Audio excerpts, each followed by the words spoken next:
Welcome back, folks. It's time to close out the day with our keynote speaker. It is actually my pleasure to introduce someone who's going to take you through a lot of S's here. SLAs, SLOs, SLIs.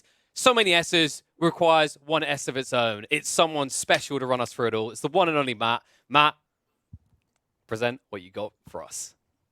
What an introduction. Thank you. Happy to be here. So we're going to talk about SLOs, SLIs, SLAs, SLXs, maybe a little bit more generically.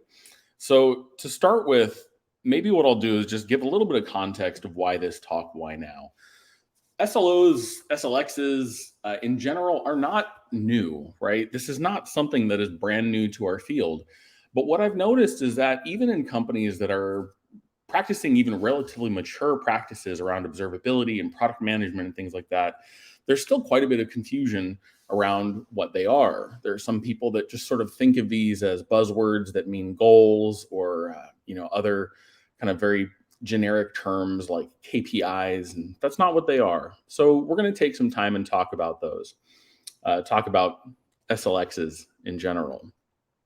To begin with, I'll give you just a short introduction to me and who I am.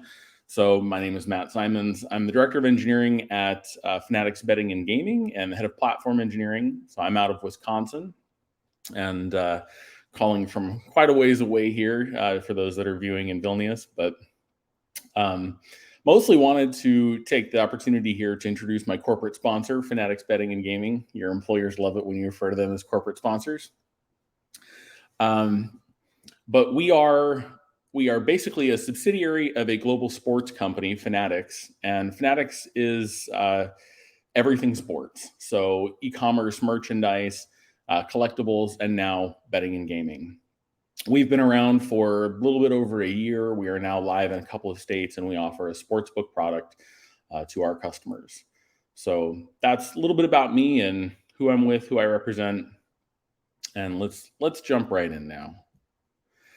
We're going to start with a little bit of a play, so to speak. If you've been following my LinkedIn, I promised there would be sock puppets. So there are sock puppets. We have three main characters here. We have Spot, our site reliability engineer, Zippy from information security, and Penny from product management.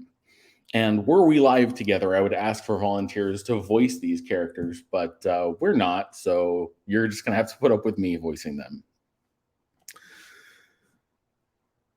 So it starts with Penny. Features, features, features. We need to ship features. You probably know someone like Penny. No, we don't. Our product is garbage. We must improve quality. It's not garbage. It will just never be good enough for you. Features make value. And how much value did our features provide during our outage last week? Features! Quality! Bang! Crash! Kapow! Hey guys, what about security? Stay out of this. Nobody asked you. Ouch. Sorry, Zippy. I'm just trying to look out for our customers, say all of them. And that's true. We're all just trying to look out for our customers.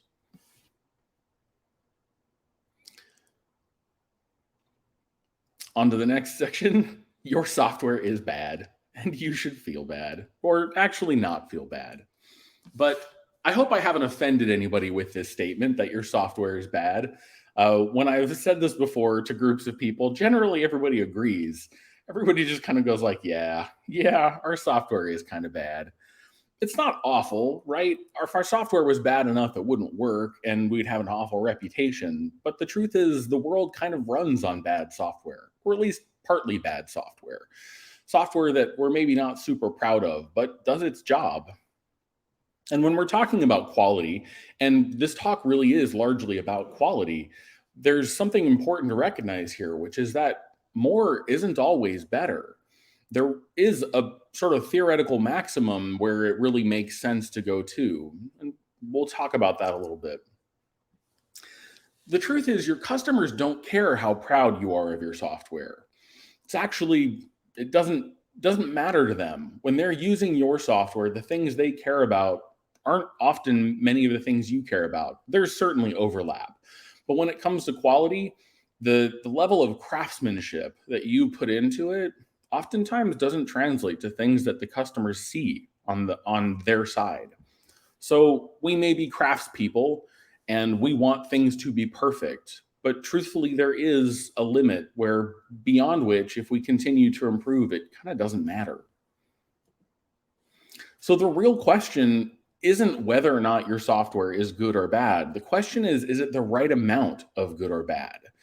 And this depends on a lot of things, right? This depends on the landscape, the competitive landscape within your industry, how good your competitor's software is, among other things, right? You need to be better than them. There's a lot of factors that play in. There's cost. There's actually, let's jump to this. We're going to graph it out. This is a dumb graph. It's dumb because I made it, but we're going to graph this out. And on our first axis here, this is reliability. Now, it's specifically reliability as the lower bound of quality. Quality is a complicated topic. There's a lot that goes into the overall perceived quality of your application, but we're going to talk about reliability as sort of the minimum lower bound of quality, because if your application isn't reliable, if your system isn't reliable, it doesn't work. And if it doesn't work, then nobody can extract value out of it. The other axis here is going to be customer value. Now, as we graph this out, it's kind of a weird curve here. You'll notice that there's two inflection points. The first one is that basically before that first line, there's a minimum threshold of reliability below which your customers just aren't getting value out of your product. If it doesn't work 90% of the time, if they can't even start the app, then they're not going to use it and they're going to perceive almost no value from it. But then there's also an upper inflection point beyond which they also don't perceive more marginal value. To illustrate this, think of a product, any product. It could be a car, a cell phone, a hoodie, whatever. And if I were to ask you, let's say, take that product. If that product were to last you 50 years, how much value would you get out of it? And you'd probably say, that would be great. I would love to have a car that would last 50 years, or a hoodie that would last 50 years and magically shape to my body as my body changes, all that aside. But if I were to say that same product, how much more value would you get out of it if it lasted 5,000 years? You'd probably say not much more, because we're not going to live to be 5,000 years old. So I kind of don't care, right? 50 years is probably good enough for most of that. But the cost of getting it to last 5,000 years, certainly not worth the effort. And that's one of the other metrics that we have to look at here is cost, because cost hockey sticks as we increase reliability. So there's a dance here. The objective really is to hone in on that second point, that second inflection point. Because if you find yourself on the left-hand side of it, you're losing money. You're losing money because if you're not as reliable as you could be up to that inflection point, then there is theoretically more value that you could be adding that your customers would actually appreciate. So it's unrealized value. And if you're on the right-hand side, you're also losing money because the cost value, the unit economics of the value that you're creating also don't make sense and they're far too high. And if we were to graph out dev opinion, this is kind of what it looks like. So how do developers feel about their software based on its reliability? And it's this weird step function of like, we basically just think it's kind of trash all the time. And this is why dev opinion doesn't really matter. It takes so much effort for us to really be proud of the reliability of our system that it's not practical. We have to rely on our customers here. So really, the point of the exercise when we're talking about reliability with our products is we need to find that second inflection point. We need to find that maximum reliability, that maximum quality where our customers actually appreciate it and are getting value out of it. And it therefore makes sense for us to pay the cost to get there. So we need to find that point. We need to get there. We need to stay there. Quality looks kind of like this, and this is why I think we can articulate reliability as a lower bound of quality. When we talk about features versus reliability, If we're lacking some features in our product, some of our users are going to be unhappy, right? Some of our users want those features. But if we don't have reliability in our product, if we are below that minimum threshold of reliability where customers don't find value in our product, everybody is unhappy. So there really is some minimum threshold of reliability where below which we just can't fall. And if we do fall below that threshold, that has to become our top priority to get back above it, which helps articulate a prioritization or that point around which we can pivot to determine what we should be working on. Let's talk about it like this. I think about it like I call this the bucket exercise. If you gave your customers a token every day and they could throw it in one of two buckets, one of them was labeled quality, the other one was labeled features. And at the end of every day, your customers can throw their token in one of these buckets. On a good day from a reliability perspective, when everything is working fine in the app, what you can expect is that customers are going to throw their token in the features bucket. They love what you're selling. They want more of it. Give me more features, more features, more features all day long. Now, if you have a day where you have an outage, then you can reliably predict that your customers are going to be throwing their tokens in the quality bucket. They want you to improve your quality because right now they're getting zero value out of your product.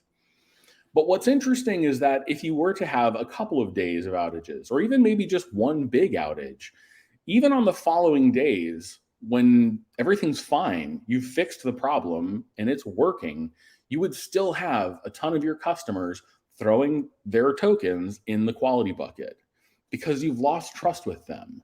And you've effectively taken on some debt in customer trust that you have to pay back by increasing the quality of your product.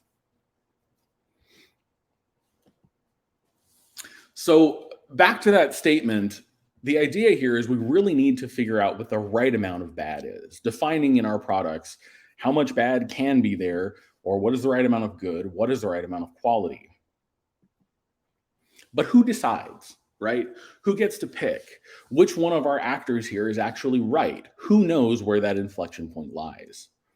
And if you've been paying attention, none of them. It's actually our customers.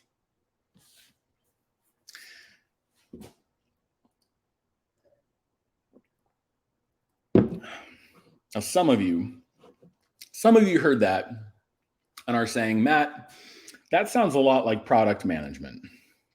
The P word. We don't do that. We're in site reliability, or we're in DevOps, or we're in platform engineering. That's not our jam. And to you, I say, put on your helmets, get in, we're going to space. This is where the talk takes a hard left turn.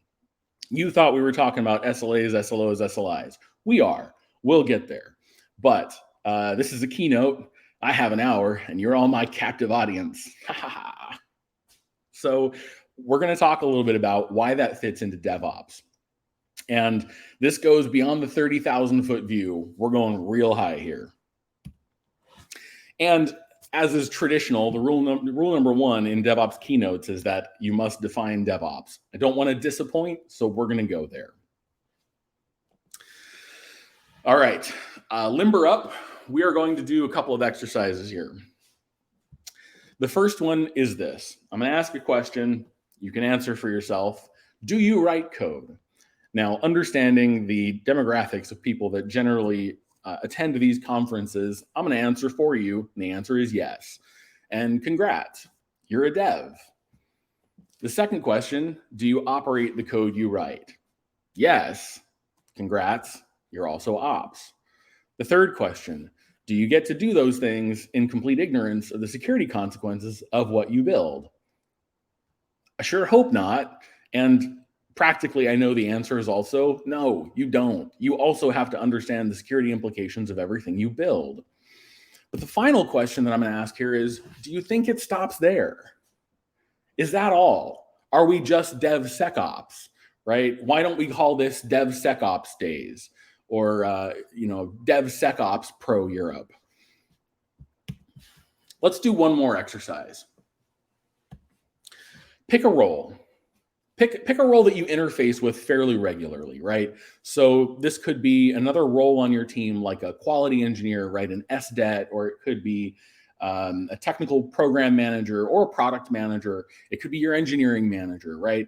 Someone else that you interface with fairly often. And complete this statement. The best, and then insert that role that you picked. The best, that role, are often people that were once blank once upon a time, right? Some other role probably. So as an example, the best product managers are often people that were blank once upon a time. Think about your answer here for a moment. You've probably already filled it in. All right. So survey says engineers, 100%, or whatever flavor of engineer you identify as. Platform engineer, DevOps engineer, site reliability engineer. In your head, you probably said the best product managers are often people that were once engineers. Maybe you said Nobel Prize winners, and then because you guys are weird, I'm sure you put in things like this too. So that would be the rest of the list. But number one is engineers. And interestingly, flip that around. If you were to ask those people, if you were to talk to a product manager or an engineering manager or an agile coach or a DBA and ask them who makes the best engineers, what do you think they would tell you? They would say whatever they are, right? A DBA is going to say, oh man, the best engineers are the ones who once upon a time were DBAs. Or the best product managers we say the best product managers are used to be engineers. They would say the best engineers are the ones who used to be product managers. And then again, because this would be a survey and you guys are strange, we'd still find llamas in the list. What that means is we come to this place where we're kind of all standing in a circle, pointing at everyone else and saying, if my context were had by other parties, they would be better at their jobs. And they're pointing at us and saying the same thing. And believe it or not, this isn't just ego. This is actually true. DevOps itself is about shared context. The key value proposition here in DevOps is that shared context actually makes us better at our jobs. It's not just that we're more empathetic, and we are, and that's great. But businesses don't give a shit about that. I mean, they do, but only to the extent that it actually hits their bottom line. As businesses, the technologies, as business entities, the reason why we've adopted DevOps and really embraced it is because truly we've seen that it impacts our bottom line. It makes us better at our jobs. Empathy is certainly a thing that also makes us better at our jobs and is part of DevOps. So don't want to discount that. I'm just saying that in the cold, hard math of business economics, DevOps makes sense because it actually makes us more efficient, because it gives us that shared context. It is this real amazing thing where as you bring together all of these things in the same person, when you pull together all of this context, you really do get these incredible engineers who can work miracles. Engineers who are just one person wrecking crews, just demolishing barriers in the business's path. I've seen this. I know developers like this. You probably do too. And they are amazing. And now you're probably telling yourself, or you're saying to me, Matt, this is too much. There's way too much. We can't learn all of this. There's all of that context. To be a full stack engineer in today's world, the full stack is too big. We can't do it. And you may be right for now, that those people who truly are able to master all of these different areas are outliers. They are super people, right? In this moment. But what you do today is something that 20 years ago we would have said wasn't right or wasn't possible, right? 20 years ago, just co-locating within a single human brain all of the entire siloed knowledge of building an application, of developing the application, and operating it, we felt was too much. So what's changed? I can tell you what hasn't changed. What hasn't changed in 20 years is human nature. What hasn't changed is brains. The onboard computing apparatus for humanity hasn't changed in 20 years. We are still the same people. What's changed is the technology. We have continued to invest and frameworks and tooling that make it so that putting on each of those rings actually doesn't take up as much space inside our heads anymore. You can hold dev and ops and security knowledge in your head all at the same time because we've managed to reduce the knowledge overhead requirements of those spaces. So back to my question on the other slide, do you think it stops there?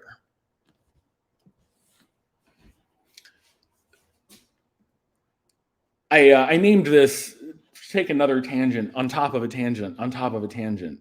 The text you see in the upper left-hand corner of these slides, which is sort of like I keep a running section heading going there. Screaming dead horses, because we're talking about the definition of DevOps. We're just beating the dead horse again, but it's not dead. This is a thing that is evolving.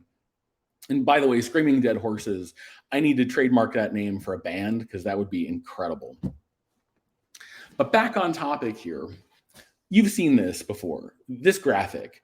This is the sort of emblematic DevOps graphic. And if you were to ask companies what they see in this, and I'm going to provide a perspective here that you probably won't love, but if you ask companies what they see in this, it's something like this. They really only care about the plan and code part. Excuse me.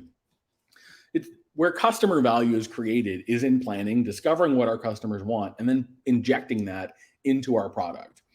To them, the rest of this is noise. Now, for you and me, this might feel offensive because the rest of this is our space. And this isn't noise to us. This is the product we make.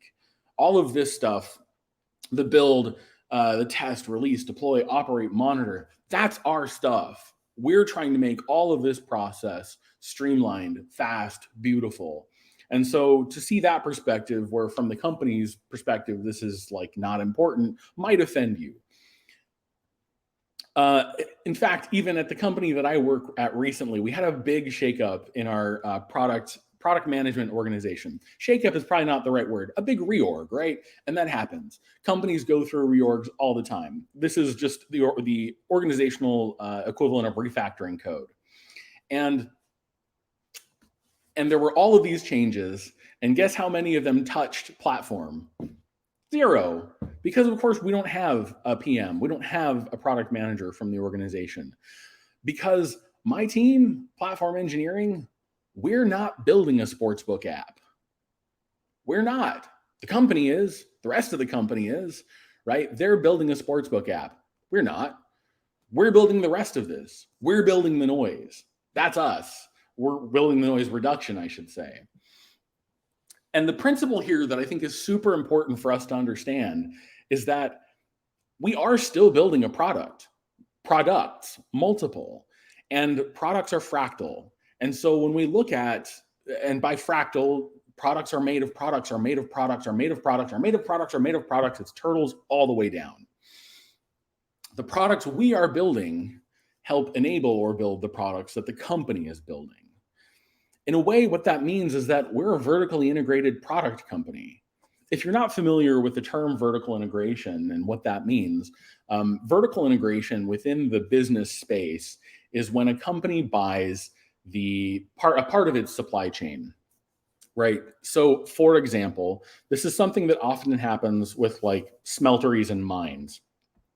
So a company that smelts ore into metal ingots will often vertically integrate by purchasing and owning the company that mines those minerals and ores.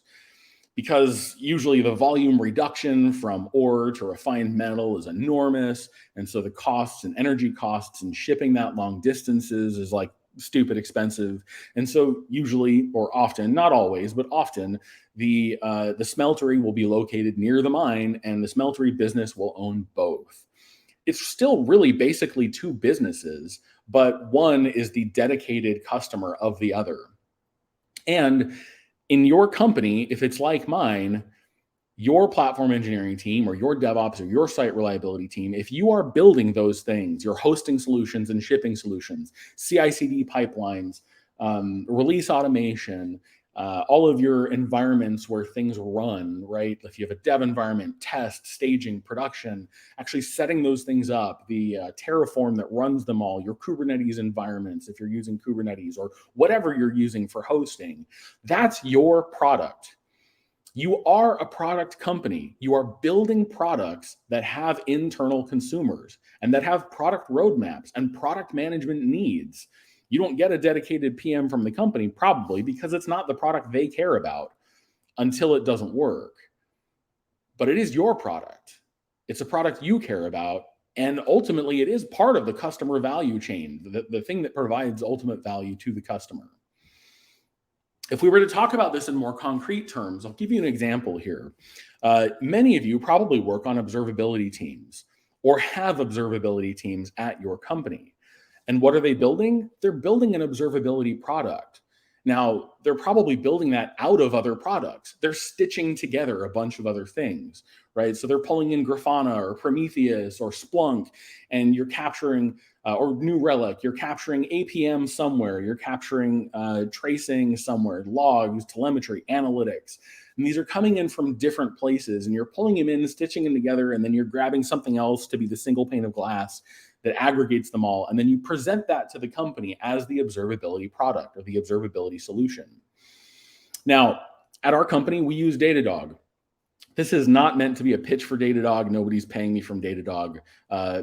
They are a great product. They're super expensive, which is why a lot of people still don't use them. But the thing about Datadog is it offers all of that in one place. It is hyper-converged. Once upon a time, I was part of a company that had a Mosaic observability solution and a team that supported it. Now, I don't have that. In my platform organization, we don't have an observability team because Datadog is literally productized to the point where I don't have to do anything. I hand it to the teams, the service teams, who own their own services and run them in production and are responsible for the monitoring and alerting. I hand them that and say, here you go. And they can just consume it. No middleman. They can just go in, set up the alerts, the wire up paging to PagerDuty, do all those things themselves. They don't need me and my team to build a product for them. They often need coaching on how to use it, but I don't have to build an observability product. I have one pre-built off the shelf. But if I didn't have that, I would need a team that was building an observability product and offering it to the company. So again, we are product companies embedded within product companies. We are building the products that are needed. I can't do the same thing with AWS that I can do with Datadog, right? We have super complex compliance because we're in the gaming space. We have huge compliance requirements. Our network topology is ridiculously complex because we have to have bare metal in all the states we work in. We have all kinds of things that make our hosting environment super complex. So yes, we purchase AWS off the shelf, but I can't just hand that to my dev teams and say, off you go, have fun with that. I have to still stitch together all of those pieces that make it into a cohesive platform that is compliant and bespoke and fit to the company, custom fit, and then give that to them and present it to them as a product. So that's the difference when we're talking about things like Datadog, which is maybe off the shelf but ready for consumption, and something like AWS, which is also off the shelf but not ready for consumption. I still have to stitch these things together into cohesive products. And so do you. So the thing is, our companies are basically purchasing noise cancellation from us, from you. We are, in many ways, like separate companies embedded within product companies, creating and delivering bespoke solutions to them. And we may not get love on the product side from them. And our customers, the end customers of that product company that we serve, don't care, right? The people using my betting app, they don't care how fast our build times are, not directly. It impacts them. They care if the build times are obstructing the flow of value through the other organization to them, then they care, right? If monitoring is poor and we're not able to respond to incidents, then they care. But when all of this works, they don't care. Customers don't care. And truthfully, when everything works, the company in which my company is embedded also doesn't care. You know that. This is the common plight of operators everywhere. When everything is working, they go, what do you even do here? And when everything is broken, they go, what do you even do here? That's just what we do. It's part of our job. But understand that we still provide value. They might look at all of this as noise, but we don't. This is our product. This is our space. And the thing that I'm trying to get to here when we talk about DevOps, and now back to the definition of DevOps, is that the vision of DevOps goes far beyond both dev and ops. The ultimate vision of DevOps is the convergence of people and teams within hyper-enabled software organizations, laser-focused on the creation of customer value. Going back to this, what we want to do is make all of that other stuff completely transparent. We want to allow the product companies that we work within to focus entirely on value creation. If we could take this, if we could define success, the ultimate success within DevOps, what does that mean? It means that this infinity symbol doesn't even exist. It means that the teams, the product teams, the product companies in which we are embedded are just spending every day focusing on planning and writing code and operating the software, learning from it. And all the rest of this is so streamlined, they barely even notice. So again, if there's one thing that you take away from it, it's this. The future of DevOps and the vision of DevOps is the convergence of people and teams within hyper-enabled software organizations, laser-focused on the creation of customer value. You've probably seen this before, and you've probably heard of T-shaped software engineers. You probably use this expression quite a bit. The idea is that as engineers, we have one area where we go real deep, and then we have kind of a working knowledge of some other areas. And what I'm here to tell you today is that we are changing the shape of engineers. What we are doing over time and the place that we are going to as a DevOps movement is changing the shape of engineers. The T-shaped engineer will not look the same in 20 years, and it's because of you and me. Think about it this way. I want to give you a perspective here. What you do on a daily basis is you build factories. Actually, software engineers in general. We build factories, right? Those factories make value. The applications that we provide, whatever value that is, right? Like, come back to the example of the company that I work for.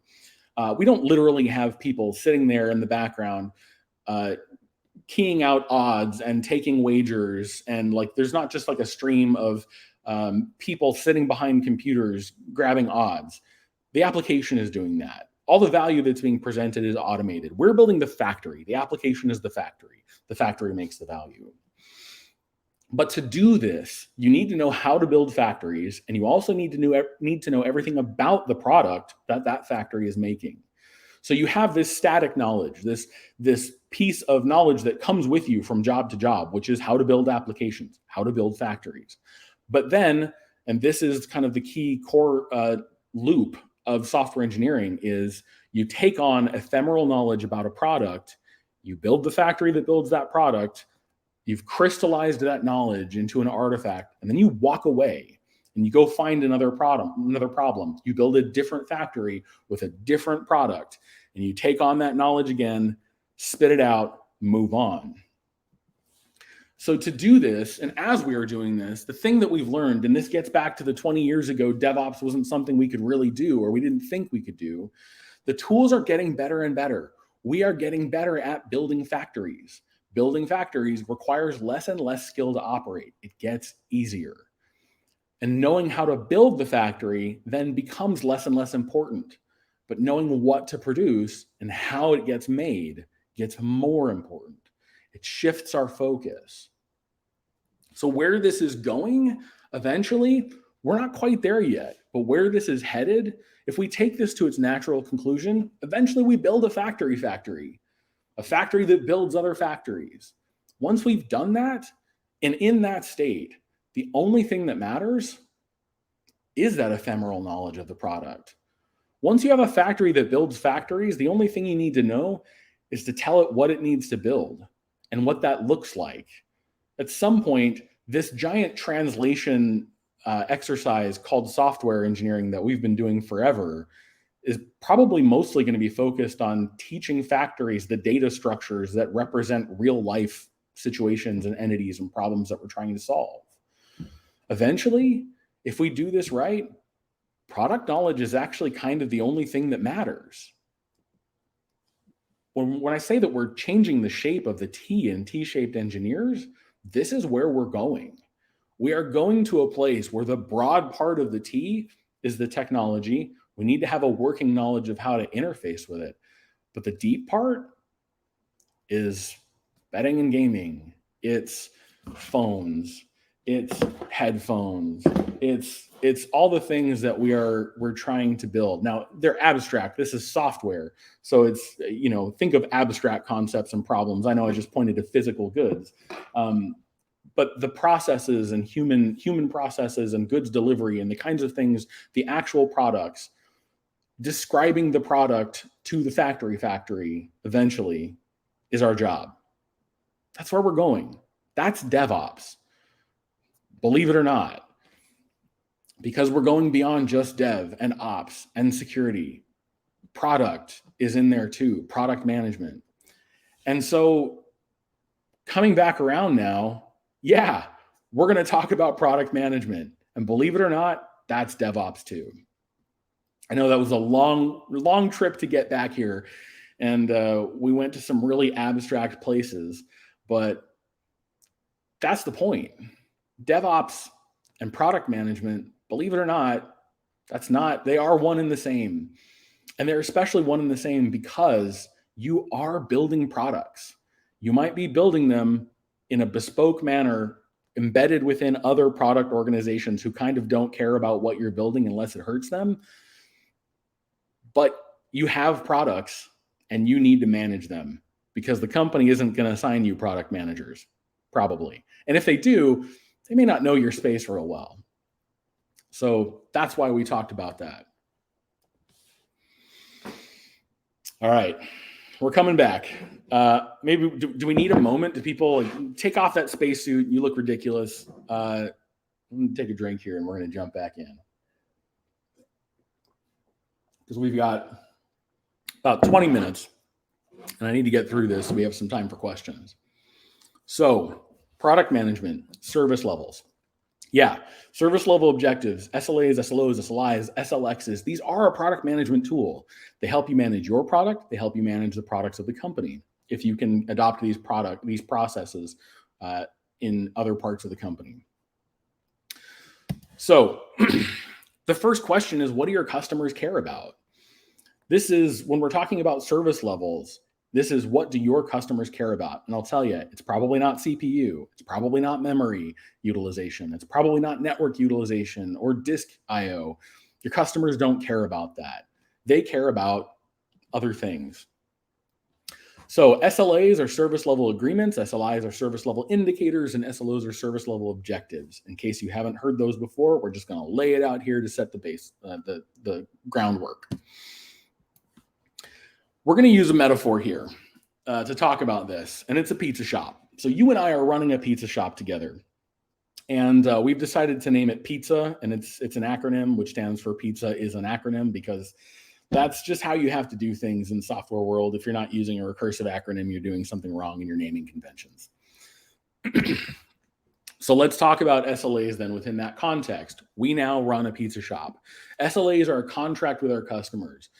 They lay out what we're going to provide and what they can expect. And importantly, they often have an or else statement. So there is like a, if we breach the SLA, what happens?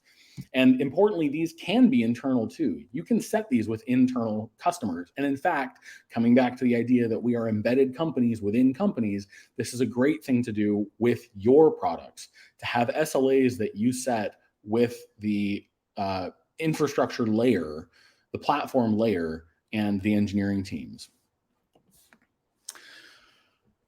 Back in the 80s, 90s, I don't know. I was barely around then.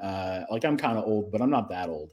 But there was, back in the US, in the United States, there was a point where if you wanted to get delivery food at all, like back before the Ubers, Eats, and like all the different food services that we have now, if you wanted delivery food, pizza was kind of it in the United States. Like they were just about the only place that would actually deliver food.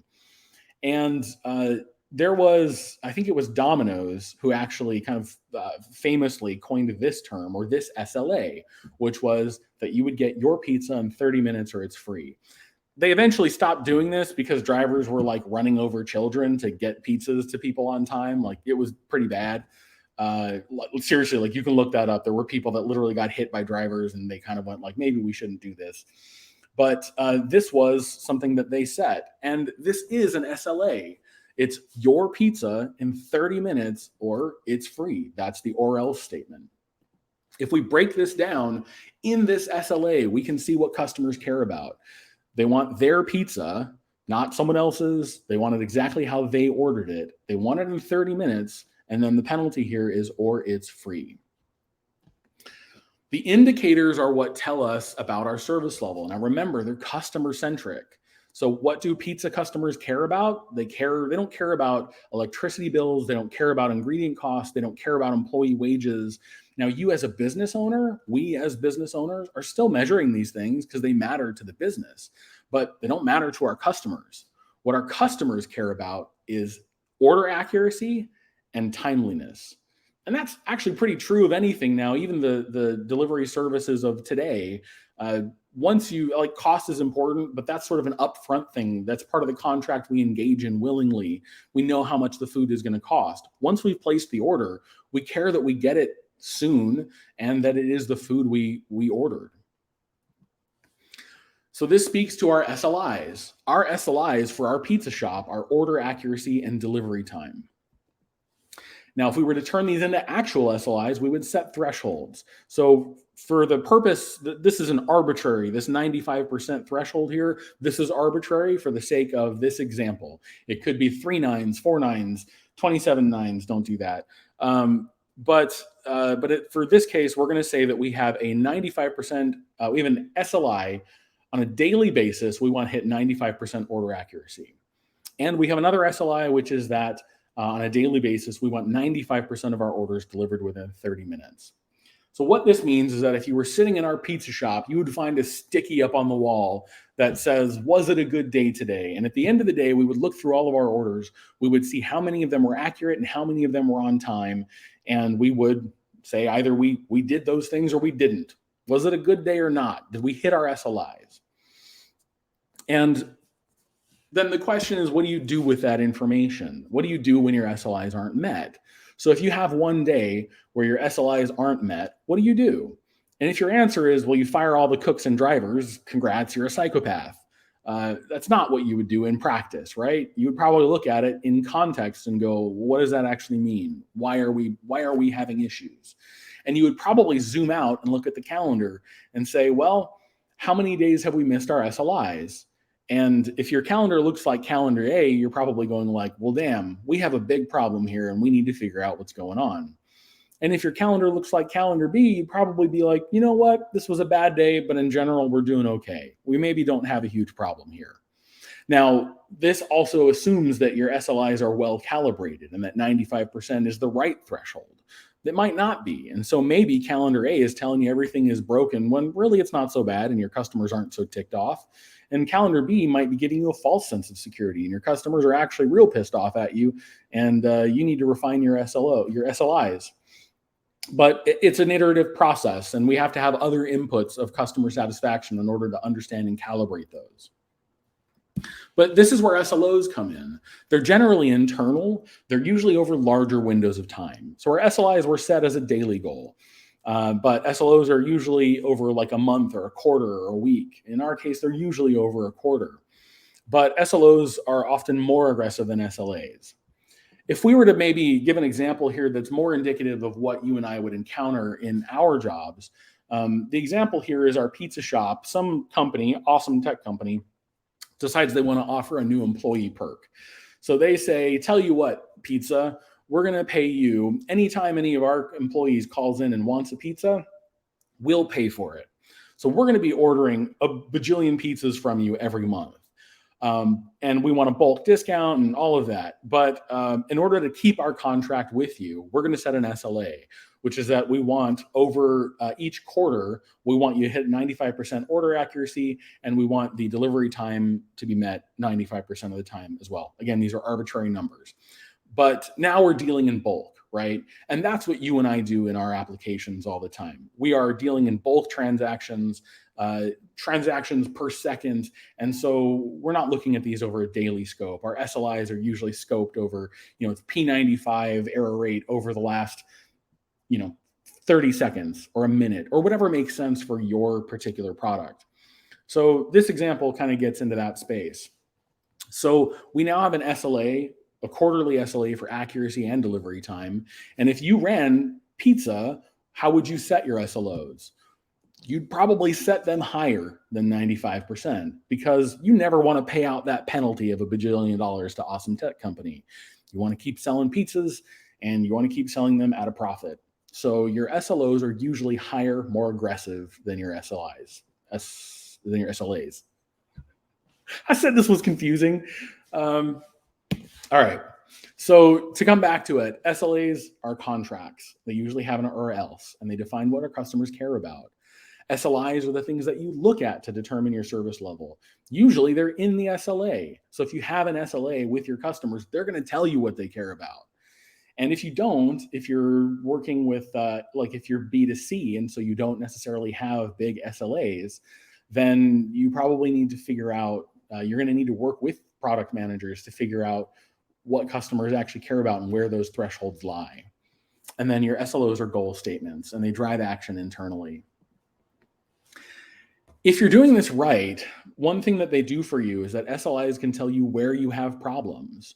Is it your delivery SLI that's breaking, or is it your accuracy SLI? Is the problem in the kitchen, or is the problem with the drivers? Now, some of these would be compound, right? So if you look at delivery as an SLI, delivery time, that actually starts in the kitchen. So you might have separate SLIs. You would break that into a compound where the SLO is around the delivery time, but your SLI you would have different SLIs that track the different phases of delivery, like the Domino's pizza tracker. And then the SLOs tell us when we actually need to do something about the problem. Is this an isolated incident? Is it systemic? We're going to wrap this up real quick just by talking about now how to actually use them. The first and maybe most important use case is to get these two to stop fighting. And this comes back to that product management. So SLXs can help us resolve our issues around determining priorities.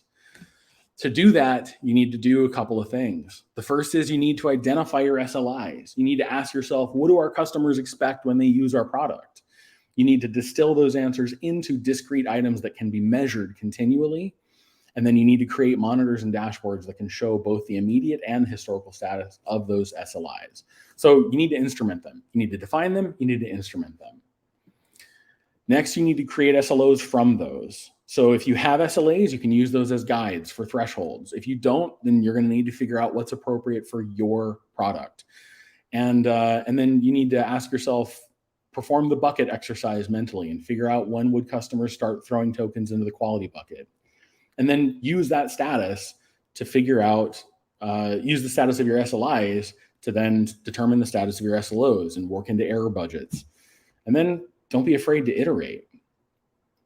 And I don't think I've indexed on this enough right now. When we ask the question of what do our customers expect when they use our product, when we talk about SLIs, again, this probably is not. They are not things like CPU, disk usage, all those things. Every product is different. So if we go back to the dumb pizza shop example, we're selling pizza. Our customers care about order accuracy and timeliness. Well, that's great for a pizza shop, but I can't just copy and paste those SLOs to the donut shop across the street because they don't take orders. They create everything in bulk in the morning and they don't deliver. So customers care about different things when they walk into a donut shop, and those SLOs would look different. your products look different than my products. You can't just copy and paste my SLOs and SLIs and use them in your product. This really does require some amount of product management engagement on your part to look at your products and say, what do they need? But if you've done this right, then this is super easy. Step 3 in determining what you should work on is literally just look at your SLOs. If you're meeting the SLOs, work on features. Nobody's going to be tossing coins into the quality bucket. If you're meeting the SLOs, work on features. If you're not, then you need to work on quality and you need to build in more resiliency. If you do that right, then congrats. You have found that point, that magical inflection point. You found it. And you've now correctly articulated how bad your product can be. And you've built the monitors that are going to help you stay there. You found it, you got there, now you can stay there. If you do that, you will have made everybody happy. And that's the goal.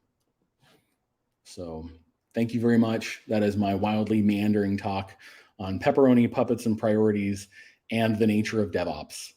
So thank you very much. Thank you for that, Matt.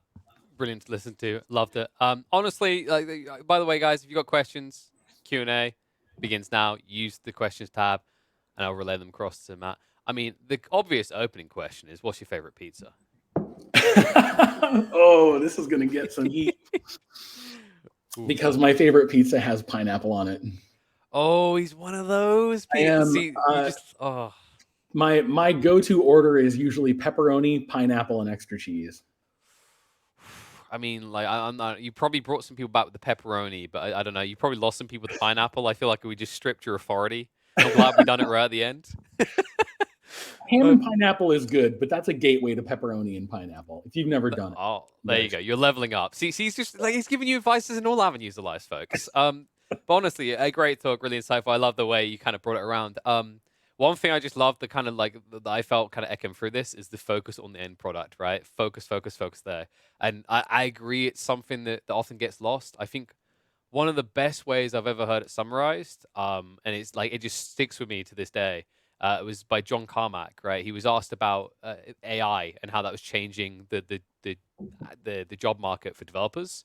And the part that stuck with me in his response is software is just a tool to help accomplish something for people. Yep. It's a beautiful way of putting it, right? And it's so easy to get lost in the technicalities and forget at the end of the day, you could spend half your life working on something incredibly fancy. But if no one wants it, what was the point? Yeah. Yeah.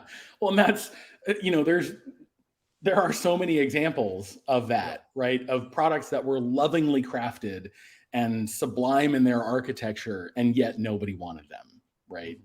There's tons of examples we could pull out for that. I think the segue, literally the segue, is always the classic one that kind of comes to mind. But yeah, I agree. It's just kind of a wake up call as a pinch from like something that was always drilled into me when I was in my early days of development is if you hog an idea and keep it to yourself, you'll never know if it's any good, right? And the beautiful thing is nowadays everything is so transparent that you should be able to relay those ideas to other people. So I don't think we've got many questions coming through at the moment. I mean, to be honest, right? Honestly, like if there's no questions coming through, do you know what that just tells me, Matt? That tells me you were so succinct. You were so beautifully fantastic at the way that you covered the subject that everyone is just awestruck right now. Or it just took so long and went on so many tangents that everybody's asleep now. You know what it is? It's probably everyone's just right now on their phone to Domino's. That's what you've done, right? Ordering pepperoni and pineapple, hopefully. But yeah, they're like, well, I've got to give it a chance. I want to see if we respect his authority. We have got a question coming in from Elena. She asks, who in a company should decide should we switch to improving quality or produce features? I.e., who makes that decision? PMs, devs, etc. Yeah, traditionally, here's the thing. Traditionally, it depends on who holds the power in your company. And there are companies that are more product dominated. These are often companies like Apple, where the product managers are sort of like those are the leaders in the company. Those are the decision makers, usually the ones that have more influence. You have other companies like Google, where they tend to be more engineering led. And so it sort of depends on the balance of power in your company traditionally. And so the whole idea really of SLOs being used as the pivot point there is, let's stop using this sort of artificial human construct of who holds the power to make that decision. And let's use data. Let's actually figure out what our customers are telling us and use the SLOs rather than just kind of internal politics to figure out who gets to tell us to work on what. So if we're doing this right, our customers are actually telling us whether we should be working on features or working on reliability and quality. Yeah, and I think like what you just said there kind of emboldens this idea to get out of the echo chamber, right? Where, engineer listens to engineer, right? Because what you just said there is, you look at Google and then you look across Apple, completely different perspectives and approaches on where the power is. And it changes from company to company. So like, also, one, definitely listen to your customer. Two, also, it's kind of that case of listen to everyone at the table sort of thing, right? Everyone has something to contribute, but definitely be paying most attention to the person that's actually looking at who's buying this at the end of the day, right? Do we want to go through that 2-year process and have nothing to show for it? And again, just apply this to your own products too. Within the platform space, within the DevOps space, you're building products for the company to consume internally. So even if you can't manage to get the company to adopt this process of SLAs, SLIs, SLOs for your end products to your customers, you can set up SLAs, SLOs, and SLIs to determine when you need to work on new features versus reliability for the platform that you offer them. No, I like that. Oh, we just got another one coming in from Christopher. Sorry if I totally missed this. How do you model the penalty aspect of SLAs internally? Great question. You often don't. When it's internal, there's usually no penalty there, and so SLAs tend to be a little bit looser.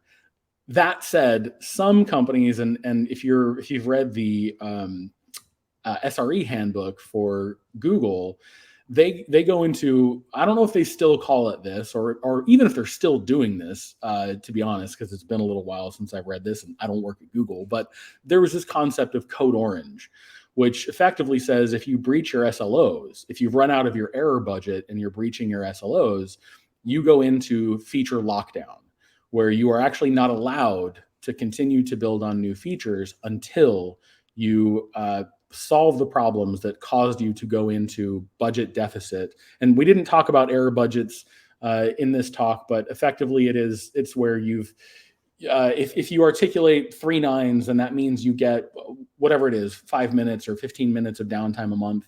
There's a translation. I should know this by heart, but I don't. But you eat into that time when you are not meeting your SLOs. And so really it's, the way that they do this is by saying, like, if you've eaten up your error budget, you don't get to work on new features. You need to fix your reliability problems. And that's one way that you could institutionalize not so much a penalty, but a response that is accepted. Because what that does too is it gives people, oftentimes within organizations, we want to be working on the quality. We're craftspeople. We care about the quality of our product. But it gives us, it tells the PMs to back off for a bit. It says, hey, we've gone code orange. Sorry, buddy. We don't get to work on new features for a bit. And we all agreed to this. So we're going to work on quality.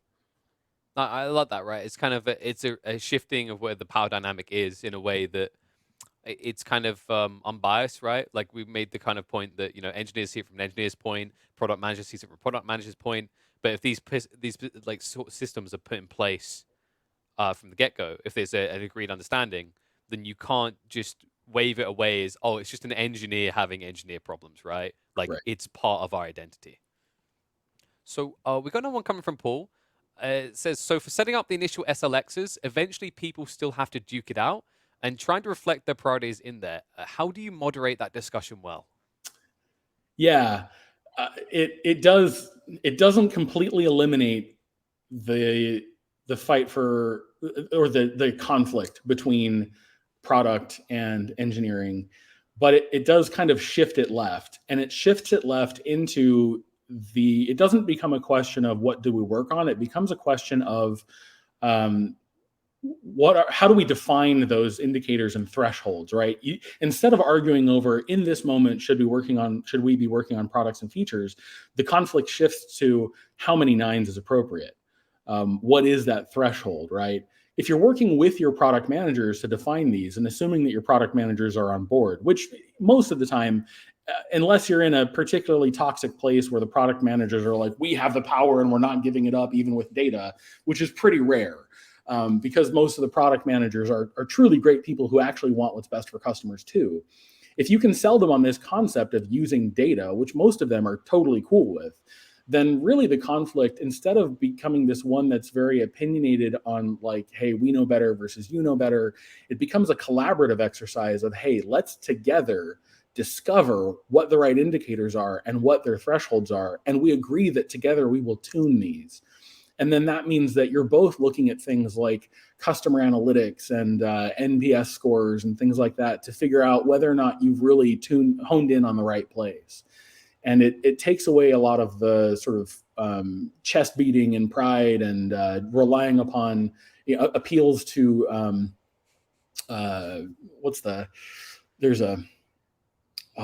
it's totally flying away from my head right now, but it's a logical fallacy, which is like an appeal to expertise, right? You're not relying upon your expertise and all that gets tied up in ego with that. You're literally both just doing this collaborative data iteration exercise, and it really de-escalates it in a way and makes it something that you can focus on together. Yeah, I agree on that. Like that way is I think it's called argument from a position of authority, right? Is the way it's referred to. Yeah, Yep. it's a common issue, right? And in a way, when you're a product manager, you want to be able to lean upon the expertise of your engineer, right? If they say something is technically not possible, then you kind of got to take it to a certain degree at face value. But and sometimes it feels confrontational to even ask a simple why, right? Like I think that's another thing that can happen a lot in these systems is just the idea of questioning gets shunned away. It becomes a toxic environment because of that. One cool thing that just to highlight again, so I think it really is like the key takeaway. Maybe you'll agree from this is having a key focal point outside your own safety parameter, which is the end user and what they want gives you that common ground to get away from egocentric viewpoints. Yep. 100%. Right. I think that answers the questions that people have for now. But Matt, like I can tell, you're a guy who definitely wants to talk to more people. Although, if you do sneak into his DMs, don't grill him too hard. If you didn't enjoy the pineapple on the pizza, okay, it might just be, you weren't ready for that level of taste buds. I accept it. Bring me the hate. I get it. I earned it. Hey, you know what Matt was doing? He tried it one day because he's like, well, they're making it. So there's a user out there that wants it. Boom. There we go. Matt, honestly, absolute pleasure to talk to you. Really insightful.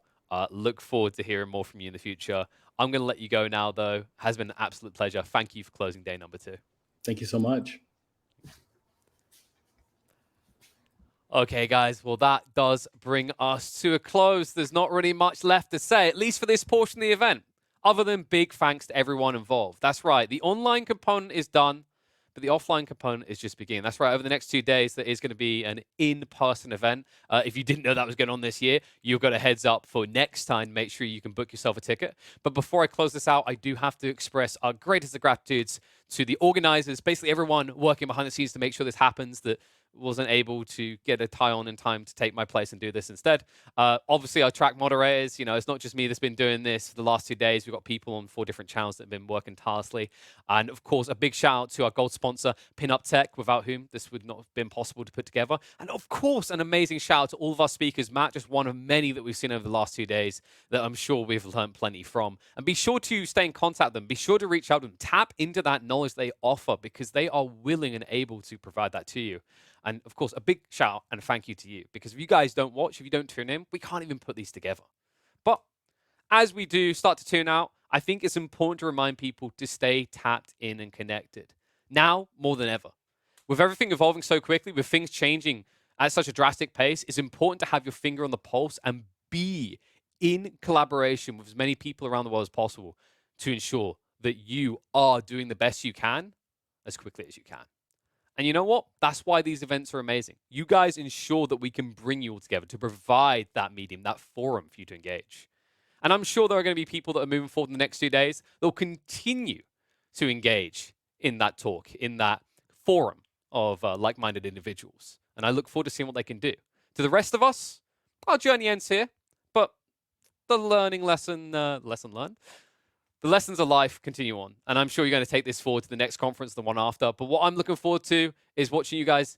And hopefully you're going to keep watching, you're going to keep learning, and you're going to keep engaging. And I look forward to seeing what you're all able to do and brag about when we meet again next time, next year. Doodaloo. This is all we got. Remember the revolution in our minds. This is all we got. Lock me out of this life institution. I am angry and high on illusions. Yes, I hate, but it's not a solution. Try my best, buddy, I'm just a human. Oh, we don't need to say we're sorry. We don't need to worship ever stars. We